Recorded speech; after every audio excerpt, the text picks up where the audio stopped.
Hi friends, ಎಲ್ಲರಿಗೂ ನಮಸ್ಕಾರ. Welcome to my Shigadi vlogs channel. Please friends, ಯಾರ್ಯಾರು ನನ್ನ ವೀಡಿಯೋನ ನೋಡ್ತಿದ್ದೀರಾ ಸಬ್ಸ್ಕ್ರೈಬ್ ಮಾಡ್ಕೊಂಡು ನೋಡಿ, ಮತ್ತು ಪಕ್ಕದಲ್ಲಿರೋ ಬೆಲ್ ಬಟನ್ನ ಕ್ಲಿಕ್ ಮಾಡಿ. ನನ್ನ ಎಲ್ಲ ವೀಡಿಯೋನ ನೋಟಿಫಿಕೇಷನ್ ನಿಮಗೆ ಸಿಗ್ತಾ ಹೋಗುತ್ತೆ. ಪ್ಲೀಸ್ ಫ್ರೆಂಡ್ಸ್, ಸಬ್ಸ್ಕ್ರೈಬ್ ಮಾಡ್ಕೊಂಡು ನನಗೆ ಸಪೋರ್ಟ್ ಮಾಡಿ. ನಾನು ಬೆಳಿಗ್ಗೆನೇ ಇವತ್ತು ಶನಿವಾರ ಬೆಳಿಗ್ಗೆನೇ ನಾನು ಸ್ವಲ್ಪ ಕಾಫಿ ಕುಡಿಯೋಣ ಅಂತ ಅಂದ್ಬಿಟ್ಟು ಕುಡಿದೆ.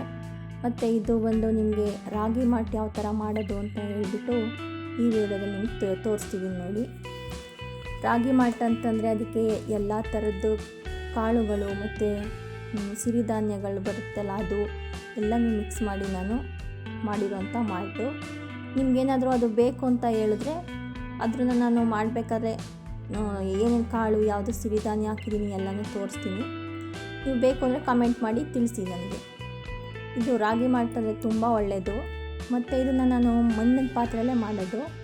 ಮಣ್ಣಿನ ಪಾತ್ರೆ, ನನಗೆ ಮಣ್ಣಿನ ಪಾತ್ರೆಗಳು, ಮರದ್ದು ಮತ್ತು ಕಟ್ಟಿಗೆ ಅದರದ್ದು ಸೌಟು ಮತ್ತು ಸ್ಪೂನು ಅಂತಂದರೆ ತುಂಬ ಇಷ್ಟ.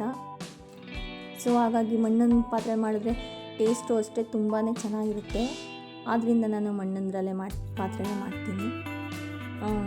ರಾಗಿ ಮಾಲ್ಟ್ ಅಂದರೆ ಅದು ಸ್ವಲ್ಪ ಮಾಡೋದು ಅಷ್ಟೇ ಟೇಸ್ಟು, ಮತ್ತು ಅದು ನಮ್ಗೆ ಯಾವುದು ತೆಳ್ಳಗೆ ಅಂದರೆ ಅದೇ ಥರನೇ ಇರಲ್ಲ. ಅದು ಮಣ್ಣಿನ ಅಂಶನೂ ಸುಧಾ ಅದರಲ್ಲಿ ನಮ್ಗೆ ಒಳ್ಳೆ ಯಾವುದು ಅಂಶ ಬೇಕು ಅದೆಲ್ಲ ಬಿಡುತ್ತೆ. ಅದಕ್ಕೋಸ್ಕರನೇ ನಾನು ಮಣ್ಣಿನ ಪಾತ್ರೆಯಲ್ಲೇ ಮಾಡೋದು. ಸರಿ ಅಂದ್ಬಿಟ್ಟು ಮಾಲ್ಟ್ ಮಾಡಿ ನಾನು ಮತ್ತು ನಮ್ಮ ಯಜಮಾನರು, ನನ್ನ ಮಕ್ಕಳು ಎಲ್ಲನೂ ಕುಡಿತಾರೆ. ಸ್ವಲ್ಪನೇ ತೊಗೊಳ್ಳೋಣ ಅಂದ್ಬಿಟ್ಟು ರಾಗಿ ಮಾಲ್ಟ್ ತೊಗೊಂಡು ಕೊಡ್ತೇವೆ ಫ್ರೆಂಡ್ಸ್. ಅಂದರೆ ನಮ್ಮ ಮನೆಯವರು, ನಮ್ಮ ಯಜಮಾನರು, ನನ್ನ ಮಕ್ಕಳಿಗೂ. ಸರಿ, ಆಮೇಲೆ ಬೆಳಿಗ್ಗೆ ದೋಸೆ ಮಾಡಿದ್ದೆ ತಿಂಡಿಗೆ. ಈ ದೋಸೆನೂ ಅಷ್ಟೇ ತುಂಬಾ ಚೆನ್ನಾಗಿ ಬರುತ್ತೆ.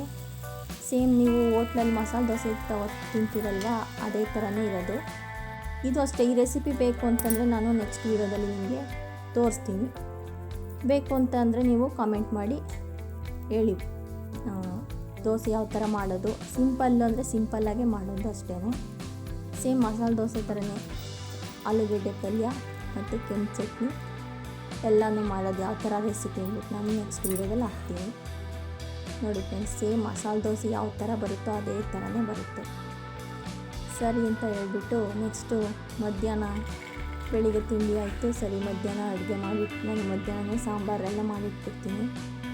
ಏಕೆಂದರೆ ನನ್ನ ಹಸ್ಬೆಂಡ್ ಇರ್ತಾರಲ್ವ, ಅವ್ರಿಗೆ ಊಟ, ನನ್ನ ಮಕ್ಕಳು ಸ್ಕೂಲಿಂದ ಬರ್ತಾರೆ, ಅವ್ರಿಗೂ ಆವಾಗ ಬಂದ ತಕ್ಷಣ ಸ್ವಲ್ಪ ಊಟ ಮಾಡ್ತಾರಲ್ವ, ಆದ್ದರಿಂದ ಮಧ್ಯಾಹ್ನ ನಾನು ಸಾಂಬಾರು ಮಾಡಿ ಇಟ್ಬಿಡ್ತೀನಿ ಯಾವಾಗಲೂ ಅಷ್ಟೇ.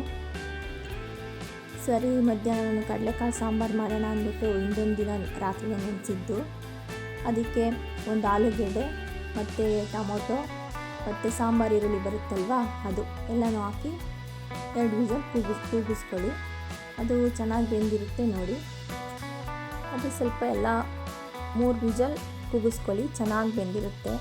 ಆಲೂಗೆಡ್ಡೆ, ಈರುಳ್ಳಿ ಮತ್ತು ಕಡಲೆಕಾಳು, ಟೊಮೊಟೊ ಎಲ್ಲನೂ ನೀವು ಕುಕ್ಕರಲ್ಲಿ ಕೂಗಿಸ್ಕೊಂಡಿರ್ತೀರಲ್ವ, ಅದನ್ನ ಬೇರೆ ಪಾತ್ರೆಗೆ ಶಿಫ್ಟ್ ಮಾಡ್ಕೊಳ್ಳಿ. ಹೇಗೆ ಅಂದರೆ ನಿಮಗೆ ಎಷ್ಟು ಬೇಕೋ, ನಿಮಗೆ ಸಾಂಬಾರು ಸ್ವಲ್ಪ ತೆಳ್ಳಗೆ ಬೇಕಾ ಅಥವಾ ಗಟ್ಟಿ ಇರಬೇಕಾ ಅಂತ ಅಂದ್ಕೊಂಡು ನೋಡಿಕೊಂಡು ನೀರು ಹಾಕ್ಕೊಂಡು ಮಿಕ್ಸ್ ಮಾಡ್ಕೊಳ್ಳಿ. ನೆಕ್ಸ್ಟು ಅದಕ್ಕೆ ನಿಮ್ಮ ಮನೇಲಿ ಯಾವುದು ಸಾಂಬಾರು ಪೌಡ್ರು ಯೂಸ್ ಮಾಡ್ತೀರೋ ಅದನ್ನೇ ಹಾಕ್ಕೊಳ್ಳಿ. ಯಾಕೆಂದರೆ ನಾವು ಡೈರೆಕ್ಟಾಗಿ ಸಾಂಬಾರು ಪೌಡ್ರ್ ಯಾವ ಥರ ಮಾಡೋದು ಅಂದರೆ ಧನಿಯಾ ಪುಡಿ ಮತ್ತು ಮೆಣಸಿನ್ಕಾಯಿ ಎಲ್ಲನೂ ಹಾಕಿ ಒಟ್ಟಿಗೆ ಪುಡಿ ಮಾಡಿಸಿ ಇಟ್ಕೊಂಡಿರ್ತೀನಿ. ಒಬ್ಬೊಬ್ಬರು ಸಪ್ರೇಟಾಗಿ ಇಟ್ಕೊಂಡಿರ್ತಾರೆ. ಸೊ ಅದಕ್ಕಾಗಿ ಇಟ್ಟಿದ್ದೀನಿ ಅಷ್ಟೇ. ಇಲ್ಲಿ ನಾನು ಸಪ್ರೇಟ್ ಇಟ್ಕೊಂಡಿರಲ್ಲ, ಎಲ್ಲ ಒಂದಕ್ಕೆ ಹಾಕಿ ಮಿಕ್ಸ್ ಮಾಡಿ ಇಟ್ಕೊಂಡಿರ್ತೀನಿ. ಒಂದೇ ಥರ ಸಾಂಬಾರು ಮಾಡೋದು ಅಂದ್ಬಿಟ್ಟು ಬೇಳೆ ಸಾಂಬಾರಿಂದ ಎಲ್ಲ ಕಾಳು ಇದಕ್ಕೆಲ್ಲ ಸಪ್ರೇಟ್ ಧನಿಯಾ ಪೌಡ್ರು ಬೇಕು ಅಂದರೆ ಎಕ್ಸ್ಟ್ರಾ ಹಾಕ್ಕೊಳ್ಳೋದು ಅಷ್ಟೇ ನೋಡಿ. ಈ ಥರ ಕಾಳು ಮತ್ತು ತರಕಾರಿ ಅಂದರೆ ಆಲೂಗೆಡ್ಡೆ ಎರಡೂ ಖಾರ ಹಿಡಿಬೇಕು. ಅದಕ್ಕೋಸ್ಕರ ಸ್ವಲ್ಪ ಹುಣಸೆ ಹಣ್ಣನ್ನು, ಅಂದರೆ ಒಂದು ಚಿಕ್ಕ ನಿಂಬೆಹಣ್ಣು ಗಾತ್ರ ಹುಣಸೆ ಹಣ್ಣು ನೆನೆ ಹಾಕ್ಕೊಂಡು ಬಿಸಿನೀರಲ್ಲಿ ನೆನೆ ಹಾಕ್ಕೊಂಡು ಹುಣಸೆ ರಸನೂ ಹಾಕ್ಕೊಳ್ಳಿ. ಏಕೆಂದರೆ ಕಾಳು ಸಾಂಬಾರು ಇದಕ್ಕೆಲ್ಲ ನೀವು ಸ್ವಲ್ಪ ಹುಳಿ ಹಾಕಿದ್ರೇ ತುಂಬ ಚೆನ್ನಾಗಿರುತ್ತೆ ಟೇಸ್ಟು.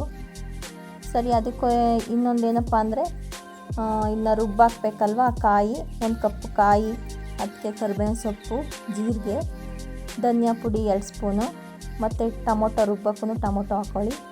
ಮತ್ತು ಹುರ್ಗಡ್ಲೆ ಏನಕ್ಕಪ್ಪ ಅಂತಂದರೆ ಅದು ಕಡಲೆಕಾಳು ಸಾಂಬಾರು ಸ್ವಲ್ಪ ತೆಳು ಇರುತ್ತೆ. ಸೊ ಅದಕ್ಕೋಸ್ಕರ ಸ್ವಲ್ಪ ದಪ್ಪ ಆಗಲಿ ಅಂತೇಳ್ಬಿಟ್ಟು ಅಂದರೆ ಗಟ್ಟಿ ಬರುತ್ತೆ ಕಡಲೆ ಹಾಕ್ಕೊಂಡ್ರೆ, ಅದಕ್ಕೋಸ್ಕರ ಅಷ್ಟೇ. ಅದನ್ನೆಲ್ಲ ಹಾಕಿ ನೀವು ರುಬ್ಕೊಂಡು ಅದಕ್ಕೆ ಸಾಂಬಾರಿಗೆ ನೀವು ಇಟ್ಟಿರ್ತೀರಲ್ವ ಖಾರ ಮತ್ತು ಹುಳಿ ಹಾಕ್ಬಿಟ್ಟು ಇಟ್ಟಿರ್ತೀರಲ್ವ, ಅದಕ್ಕೆ ಹಾಕ್ಬಿಟ್ಟು ಮಿಕ್ಸ್ ಮಾಡಿಬಿಟ್ಟು ನೋಡಿ ಅದು ಯಾವ ಕನ್ಸಿಸ್ಟೆನ್ಸಿ ಇರುತ್ತೆ ಅಂತ ಅಂದ್ಬಿಟ್ಟು ನೋಡಿ ಗೊತ್ತಾಗುತ್ತೆ. ನಿಮ್ಗೆ ಏನಾದ್ರು ಜಾಸ್ತಿ ಬೇಕು ಅಂದರೆ ನೀರು ಮಿಕ್ಸ್ ಮಾಡಿಕೊಂಡು ಹಾಕ್ಕೊಳ್ಳಿ ಅದಕ್ಕೇ. ಏಕೆಂದರೆ ನಿಮಗೆ ತೆಳ್ಳಗೆ ಒಬ್ಬೊಬ್ಬರು ತೆಳ್ಳಗೆ ಇಷ್ಟಪಡ್ತಾರೆ ಸಾಂಬಾರು, ಇಲ್ಲಾಂದರೆ ನಮ್ಮನೆ ಸ್ವಲ್ಪ ಗಟ್ಟಿ ಇರಬೇಕು ಸಾಂಬಾರು, ಆ ಥರ ಇಷ್ಟಪಡ್ತಾರೆ. ಸೊ ಅದಕ್ಕೋಸ್ಕರ ಸ್ವಲ್ಪ ಗಟ್ಟಿನೇ ಮಾಡೋದು ಸಾಂಬಾರನ್ನ. ನೀವು ತೆಳ್ಳಗೆ ಬೇಕಾದರೂ ಮಾಡ್ಕೊಳ್ಳಿ, ನೀರು ಹಾಕ್ಕೊಳ್ಳಿ, ಇನ್ನೊಂದು ಸ್ವಲ್ಪ ನೀರು ಹಾಕ್ಕೊಂಡು ನೋಡಿ. ಅದಕ್ಕೆ ನೋಡಿಬಿಟ್ಟು ಕರ್ಬೇವಿನ ಸೊಪ್ಪು ಹಾಕ್ಕೊಳ್ಳಿ ಅದಕ್ಕೆ, ಅಂದರೆ ಕರ್ಬೇವಿನ ಸ್ವಲ್ಪ ಸ್ಮೆಲ್ಲು ಅಷ್ಟೇ ಚೆನ್ನಾಗಿರುತ್ತೆ. ಅದಕ್ಕೋಸ್ಕರ ಅದನ್ನು ಅಷ್ಟೊಂದು ಒಳ್ಳೆ ಮಿಕ್ಸ್ ಕೊಟ್ಟು ನೆಕ್ಸ್ಟ್ ನಿಮ್ಗೆ ಎಷ್ಟು ಬೇಕಷ್ಟು ರುಚಿಗೆ ಬೇಕಾದಷ್ಟು ಉಪ್ಪು ಹಾಕಿ, ಉಪ್ಪು ನೋಡ್ಕೊಂಡು ಹಾಕಿ ಸ್ವಲ್ಪ, ಯಾಕೆಂದರೆ ಕಾಳು ಎಲ್ಲ ಇಳಿದ ಸಪ್ಪೆ ಥರ ಆಗುತ್ತೆ ಅದಕ್ಕಷ್ಟೇ. ನೆಕ್ಸ್ಟು ಒಗ್ಗರಣೆಗೆ ನೀವು ಎಣ್ಣೆ, ಸಾಸಿವೆ ಮತ್ತು ಬೆಳ್ಳುಳ್ಳಿ, ಒಣಮೆಣ್ಸಿನ್ಕಾಯಿ ಮತ್ತು ಹಿಂಗು, ಯಾಕೆಂದರೆ ಕಡಲೆಕಾಳು ಸ್ವಲ್ಪ ಗ್ಯಾಸ್ಟ್ರಿಕ್ ಅಂತ ಹೇಳ್ತಾರೆ. ಸೊ ಅದಕ್ಕೋಸ್ಕರ ಸ್ವಲ್ಪ ಹಿಂಗು ಮತ್ತು ಬೆಳ್ಳುಳ್ಳಿ ಹಾಕ್ಕೊಳ್ಳಿ, ಅದು ಸ್ಮೆಲ್ಲು ಚೆನ್ನಾಗಿ ಬರುತ್ತೆ. ಅದಕ್ಕೋಸ್ಕರ ಒಗ್ಗರಣೆ ಹಾಕೋದಕ್ಕೆ ಅದನ್ನ ಹಾಕ್ಕೊಂಡು ಸಾಂಬಾರಿಗೆ ಮಿಕ್ಸ್ ಮಾಡ್ಕೊಳ್ಳಿ. ಎಲ್ಲನೂ ಫುಲ್ ಮಿಕ್ಸ್ ಮಾಡಿಕೊಂಡು ಸಾಂಬಾರು ಈಗ ರೆಡಿಯಾಗಿರುತ್ತೆ. ನೀವು ಅದಕ್ಕೆ ಹಾಕ್ಬೇಕಾದ್ರೆ ಫುಲ್ಲು ಬಾಣಲೆಲೆ ನೀವು ಒಗ್ಗರಣೆ ಹಾಕಿರ್ತೀರೋ ಅದಕ್ಕೆ ಸ್ವಲ್ಪ ಸಾಂಬಾರು ಹಾಕ್ಕೊಂಡು ಮಿಕ್ಸ್ ಮಾಡ್ಕೊಳ್ಳಿ. ಟೇಸ್ಟು ನಾನು ಕಬ್ಬಿಣದ ಬಾಣಲೆಲೇ ಒಗ್ಗರಣೆ ಹಾಕ್ಕೊಳ್ಳೋದು. ನೋಡಿ ಈ ಥರ ಬಂದಿದೆ. Thank you friends.